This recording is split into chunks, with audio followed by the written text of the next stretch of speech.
this morning, let's look to connect to Dr. Aliyu Ilias, who joins us virtually from the nation's capital. Hello, Doctor. Good morning to you. Can you hear me? Thanks for making our time to grace the program this morning. Let's begin with this report that the non-oil sector, again for the third quarter in 2024, has been attributed with contributing to our GDP growth. What do you make of this development?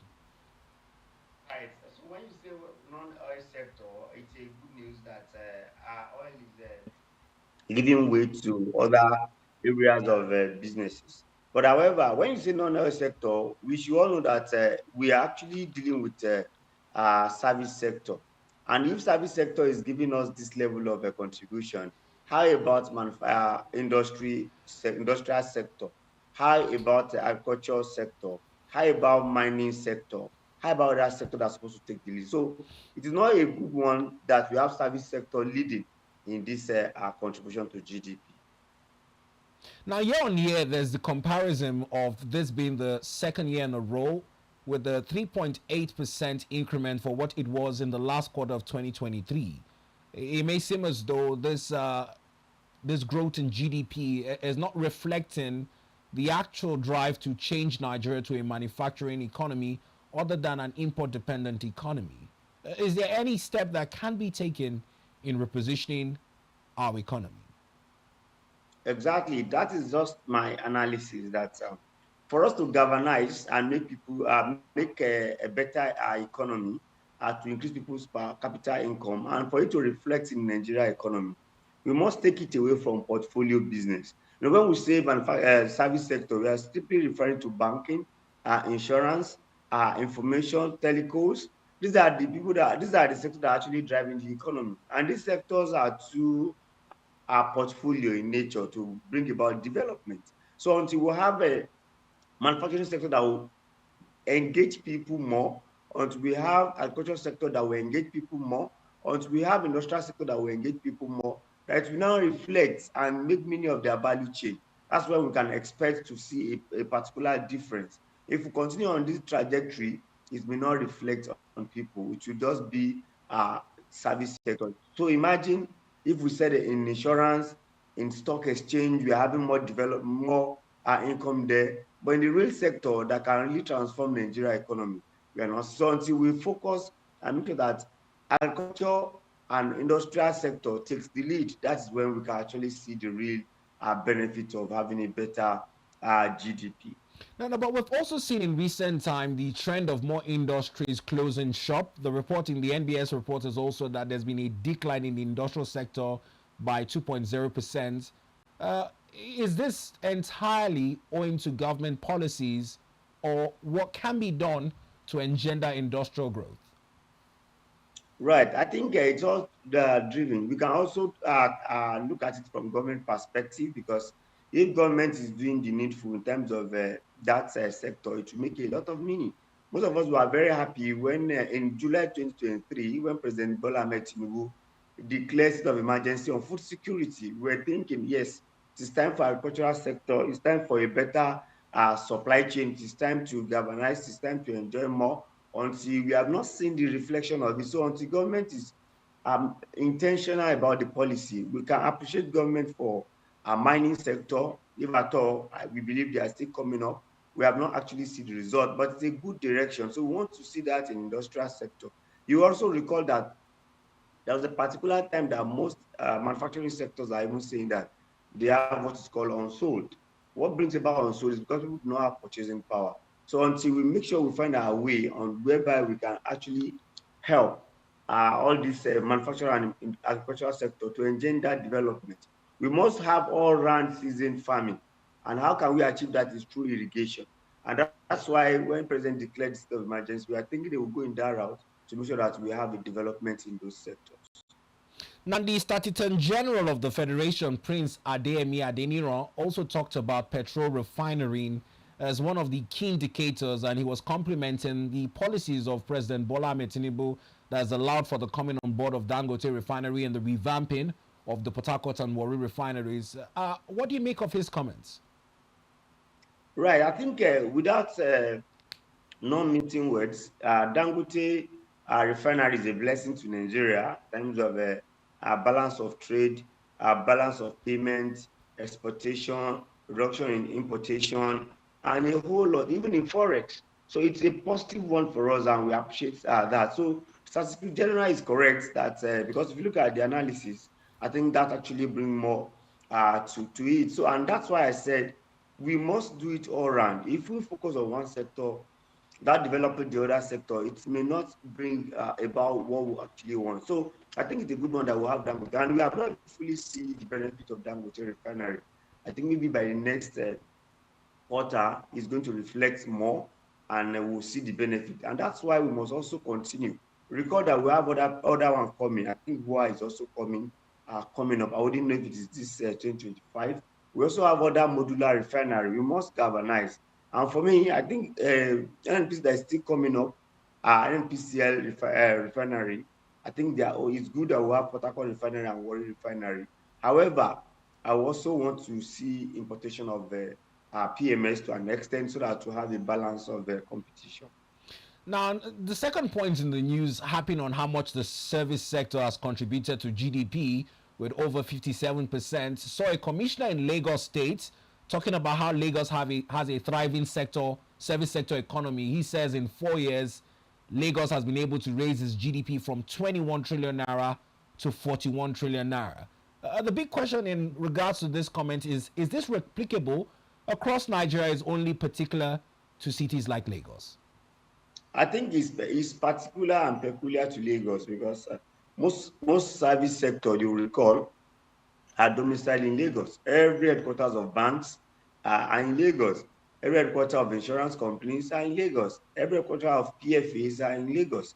And these are the people that form the service sector. So it is like that. I think, and that's why with the argument of tax reform in terms of sharing formula actually have a lot of argument because most of those companies are domiciled in Lagos. So when you talk about service sector, I think Lagos takes the lead. In fact, the next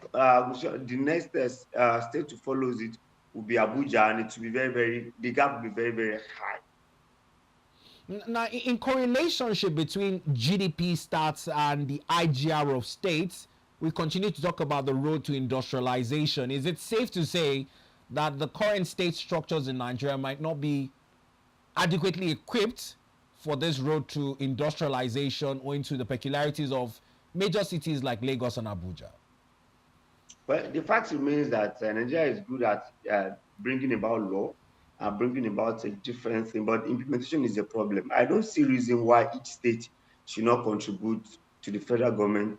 I don't see why each state should not have its own internal generated revenue up, as it were. But because of the lack of school attitude and the federal capital syndrome, whereby every state are banking on federal government to give them money, I think that's the major problem we're having. If not, no states in Nigeria does not have where they can actually tap in. Most states in Southwest have their cocoa. Most states in North Central have their farm to actually work with. In fact, some of them have water, some of them have iron and steel, a lot of things. So if you also go to the Southeast, they are known for businesses. If you go to South, oil is enough to boom their economy. If you go to North, West, agriculture, groundnut and other things, ginger are there also. It depends on, and that's why we always canvass that we must not be electing a mediocre into offices, because if you have a mediocre in offices, you wouldn't think how it will generate money. You rather think how to spend what is coming from the federal government. Now, it's at a point where Naira appreciation has also been lauded for some change in the market dynamics. This morning, the Daily Trust newspaper is reporting a drop in commodity prices, particularly in the price of a 100 kg bag of maize, which has reportedly dropped to 47,000, and that of rice, a 50 kg bag of rice, has now dropped to 70,000 naira. They're attributing it to two things ahead of the Ramadan season and the small gains the Naira is making. Let's get your thoughts on this development. Well, for me, I think we have not really gained in terms of Naira, but we have it has been stable so far. And when it's stable, it gives room for prediction. People can actually embark on businesses. And I will agree also that when we have a stable Naira, And when we have a strong Naira, it will definitely bring about cost of price down, which is a good one. So I think that actually attributes to that. And people are actually hoping that it will good. But I think another thing we should look at is the supply chain as well. I think the supply chain is getting stable because of people can now predict. People are now convinced that, okay, cost of petroleum is around 1,000, cost of this is stable, and this is stable. So it's helped the supply chain. So the marketers, the business people can easily say, okay, if I send, this is what I will gain. So I think that's stable of currency, forex in Nigeria gives people room to have the confidence to do businesses. Now, talking about also the demand supply dynamics ahead of the Ramadan season, it's a few days to go, beginning on the 1st of March. Would you say you're in the knowledge of any market surveys, and how are the trajectories going in terms of demand and supply? Right. Well, as a Muslim as well, who is going to embark on Ramadan, who has to actually plan for Ramadan as well, I can tell you that it's not the fact remains that people don't have the purchasing power to go to the market. So I can tell you, compared to last year, most people by now have gone to the market to actually purchase what they actually need. Make sure that they are. But for now, most people have not gone to the market, so the purchasing power is not there. So, and that, the law of demand and supply is another factor we have to look at. So when there is higher demand, the price tends to be high. When there is lower demand and there is supply, the price tends to be low. I think that's what is actually happening. It is basic economics that is happening to the market. People don't have money to purchase. So because of that, things are seemingly coming down. So if I get your opinion clearly, you're saying it's more of the market forces other than whatever is happening with the Naira. I think it's more of the market forces. Yes, demand and supply that is actually causing the reduction in it because people don't have the purchasing power. And you recall, if you're a business person and you have some commodities in your house and nobody is buying it, you will think of selling it so that it will not get rotten, it will not taken over by weave, it will not have issues. So you like to push it out. I think that's part of what is bringing about low price. All right, in moving on, let's also look at this issue of 30 trillion naira ways and means. We're seeing allegations, counter allegations between the Senate panel and the CBN. Now, it's a situation where the Senate panel says its probe has been slowed down because some certain documents it's requesting for from the CBN have not been given. Whilst the CBN director is replying this morning that the CBN has no hands and has submitted all that is needed for the investigation. Let's get your thoughts on this 30 trillion naira ways and means that was hurriedly approved towards the tail end of the erstwhile President Muhammadu Buhari administration. Well, I think if you ask me, it is more of show of shame for the Senate. And why did I say show of shame? You are there and you keep on approving, you keep on overlooking the ways and means. So what are you probing? You should be probing yourself for failing to do your oversight function. So I think for me, CBN does not have much issue to answer. Let's look at the National Assembly, who does not play their role very well. The law says that 5% of your last budget you must not collect more than it. So how come it moved to 30%? It's whose fault? It's National Assembly fault. So for me, I think they are just trying to while away time, saying that they are asking for a document. They have actually failed us, and that's why we have such a humongous amount. And I may also say that what is going on now, can they actually make sure that they stop it now? So that after the president, we still have to be talking about ways and means.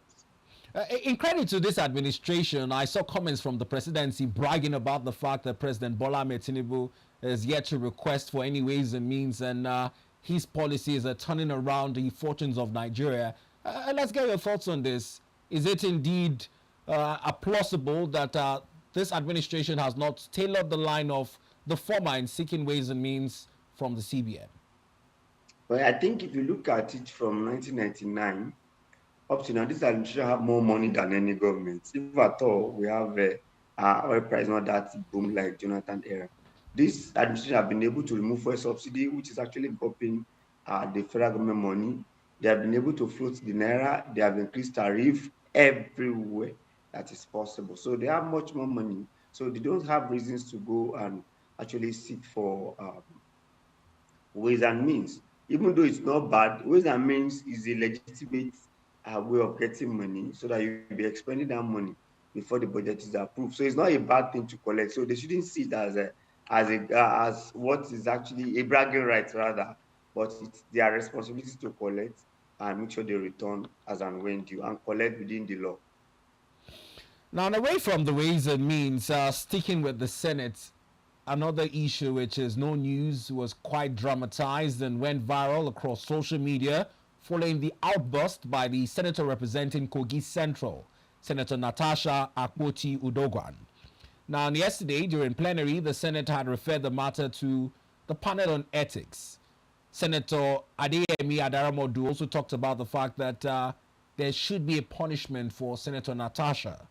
Now, whilst this is on, Senator Natasha has also filed a lawsuit demanding 103 billion naira in damages over comments she attributed to the aide of the Senate president, talking about her use of makeup and some of the dresses she wears to the chambers, which are transparent. Let's get your thoughts on this issue that has, drawn different reactions from across social media. Right. So I think first and foremost, there's a rule guiding the Senate. I think that rule should be upheld. However, Senate President made mention that most midstream senators does not really understand the rules. But I can recall such thing also happened to Senator Akpabio. I think during the era of Bukola Saraki, where Senator Pabio wants to make some comments, and Senator Saraki said no. Senator Pabio need to approach his seat and be on his seat before he can actually talk. And at a point, Senator Pabio was actually not convenient with it. He has to invite Pabio to the front and they discuss, and Senator Pabio have to return to this. I think I also want to toe the line of encouraging Senator Pabio to also find a way to manage these people. I think it is different people coming together, and it's being saddled with responsibility of, leading the affairs of the Senate. So sometimes you need to call these people to action, to order in some manners that will also work. However, on the part of Senator Natasha, I think it's normal to have a difference. Her taking it to court maybe something else that may actually have issue made that the Senate Ethics Committee may thrown out. However, the aid of Senator Akpabio should also be cautioned because no matter what, there's some statements you may not be made. It's not his responsibility to make that. Senate Committee on Ethics should have gone ahead to caution her if at all she's embarked on that. For me, I think it is in court. So let's see what actually happened from the court. But being a lady, you recall that it's like ladies have seen Senator Akpabio not liking their face, if I may say that, because remember the case of Ireti Kinjibe, and also this is Natasha Akpoti. I think they should settle their scores so that it will not disturb their performance to their constituency. Now, in her outburst, she mentioned some issues bordering on rights and privileges, and she said that ahead of time she had been part of Senate delegations on international functions, but she's been of recent relegated to not being part of such committees. Those were some comments she made in her outburst, and photos are circulating online as to when she had accompanied the Senate president and other senators for international functions. Owing to recent changes, she's not been part of that. Many are asking, is there any rule that says that she must be included on international functions, much as she's also allowed to sponsor bills that promote the constituency she represents? Right. I think when you have a privilege before and you don't have the privilege again, I will use the senator from is it Borono, who is APC senator who, because of his alteration, was actually drop down from position. It is normal that politically, when you have opportunities and you tend to be seen as being not following the rules or be not be in the camp, you may be changed. I think that's what she's assuming, and that's why she's making those comments. However, I think they should settle it politically, whereby they can all have a good relationship. If she's not part of international trip, it is not compulsory. Our major responsibility is to serve the good people of his constituency of Kogi central, which I think that should be a primary focus. However, if there's a privilege that she deserves, I think she should be given that privilege. And away from the dramas of the red chambers, let's speak on electoral reforms. President Goodluck Jonathan and former INEC chairman Professor Atahiru Jega are captured on two newspapers this morning, referring to the 2015 elections and talking about how card readers almost set Nigeria ablaze. The ex-president feels that INEC's votes would always fall short of reflecting the true yearnings of Nigerian electorates as he canvassed for electoral reforms. I don't know what you make of former President Dr. Goodluck Jonathan's comments this morning. You will recall that during the election, when President Jonathan want to vote, the card reader failed him. I don't know if you remember that. So, and coming from that perspective, when the incumbent president at that time, the card reader failed to actually capture him. He has to try over time. You should know that he will forever not forget that day. And perhaps he has also been instrumental to development of democracy. I can tell you, nobody can take it away from President Jonathan, even in Africa, globally, because he's a president who actually, without trouble, he said no blood of any citizen is not worth of his own ambition, and decides to actually get ousted from that election. However, he knew what he's saying because he has actually been on the helms of affair. But any of his fear, I think he should make sure that he shouldn't stop with that rhetoric. He should also make sure that they make a lot of amendments, maybe getting card reader or amend it or upgrade it so that it will not continue to be a bane of our democracy. Now, and he also talked about flawed elections in the sense of regional influences and ghost voters. If you recall, even in 2023, there was a case of some deceased names still appearing on the voters' register. How do you think INEC can be empowered to better authenticate its voters' register to deal with issues of ghost voters? Well, for me, it will be pretty difficult because why am I saying that is that we don't have good record in Nigeria. You know, when people are late, ideally in some country, it will be registered. As so and so person is late, and they will have that record. But if somebody is late in one corner and is being buried, how do we trace that? Except if there is a way you want to communicate to everybody to know who exists and who does not exist. It will continue to be a problem until we have a good record. Now, on the issue of regional influences, it's another burning issue. Many would remember the issue with Osun State. A lot of allegations are that the elections did not hold across many polling units, yet results were announced. The coalition also has allegedly that the results were read from a mobile phone as against the computation sheet made available to OCEC. I don't know what you make of this in line with elections that have been characterized as flawed, that have been handled by either state resident electoral commissions or even INEC at the central. Right. The fact just remains that our INEC need to up their game.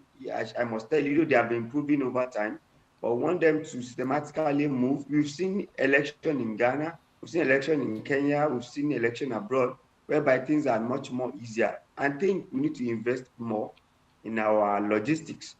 If you ask me, Seb, I would like the election to be, I like the INEC to be unbundled, whereby people that will monitor election be different from people that will be preparing the material.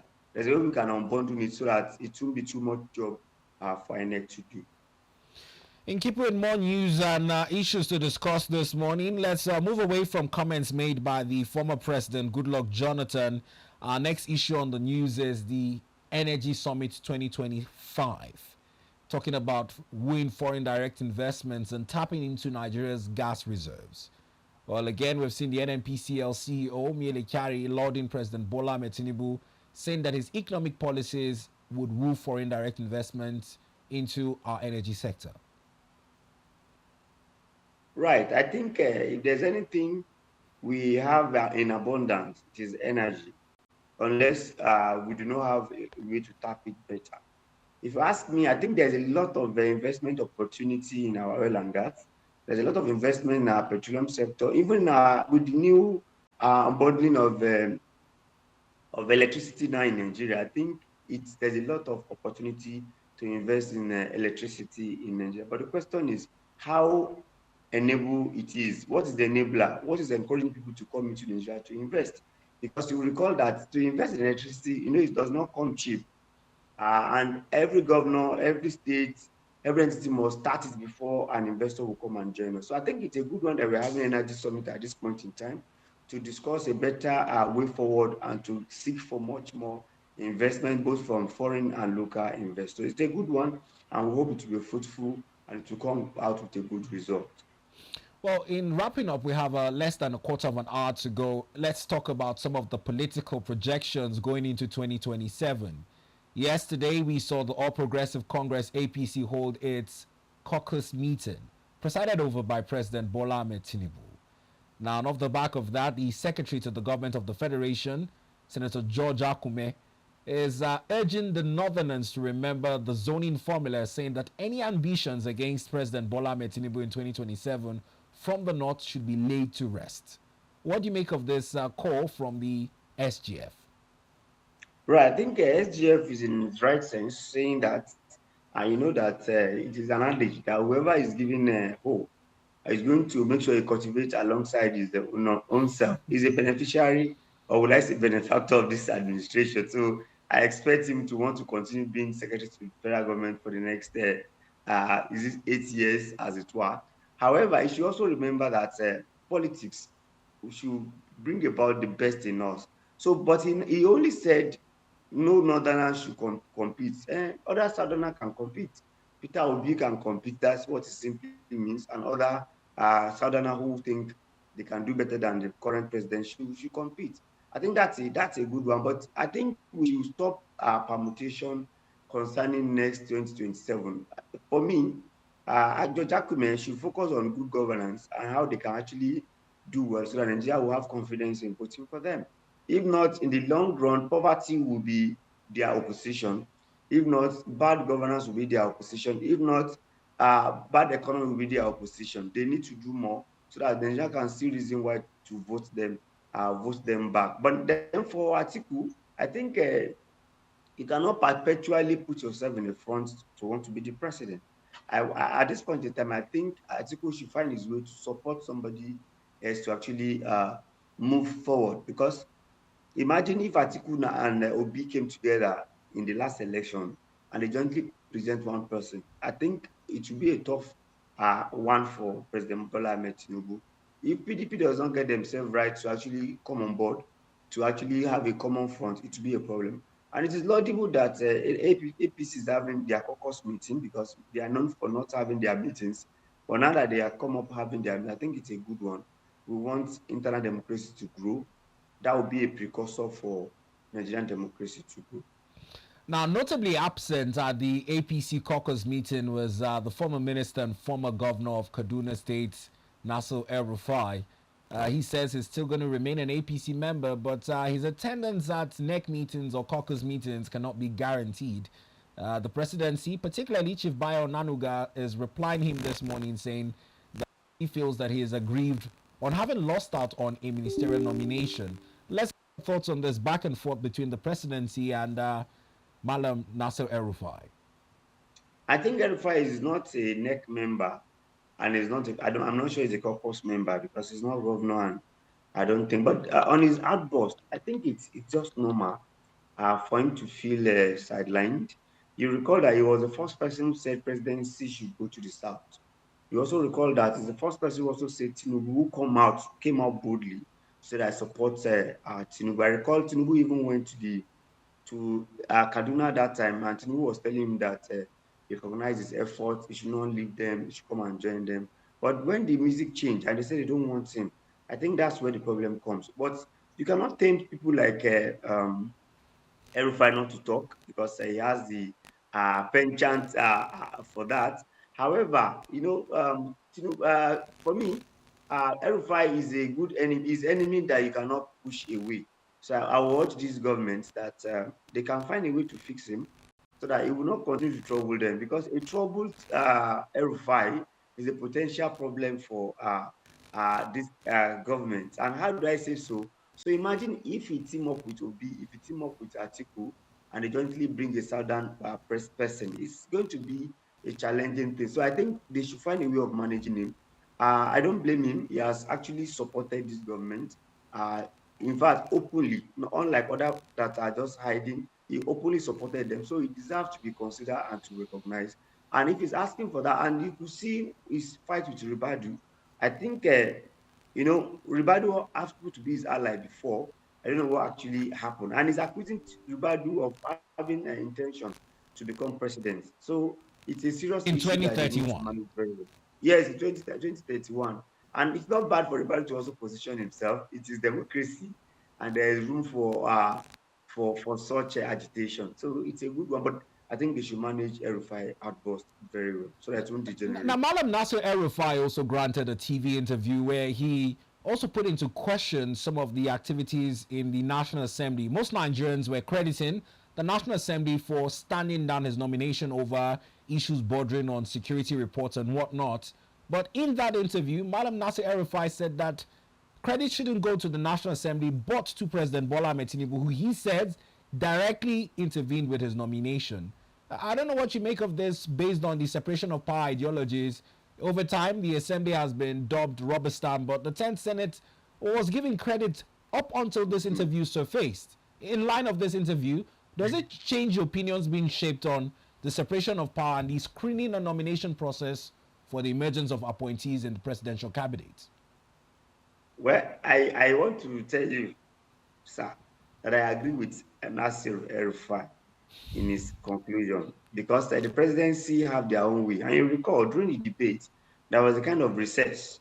And during that recess, a lot of things happened during that recess. It was even said, according to some commentators, that there was a movement of some people from National Assembly to the villa to have some discussion before they came back and denied him. So sometimes, and El-Rufai have way of getting his source. But I can tell you, if President actually nominates you, he is supposed to stand by you so that you can actually achieve. And we've seen a lot of people that were nominated and they are rejected, but they find a way of still getting back there. So I think I'm not judging the rationale to deny him.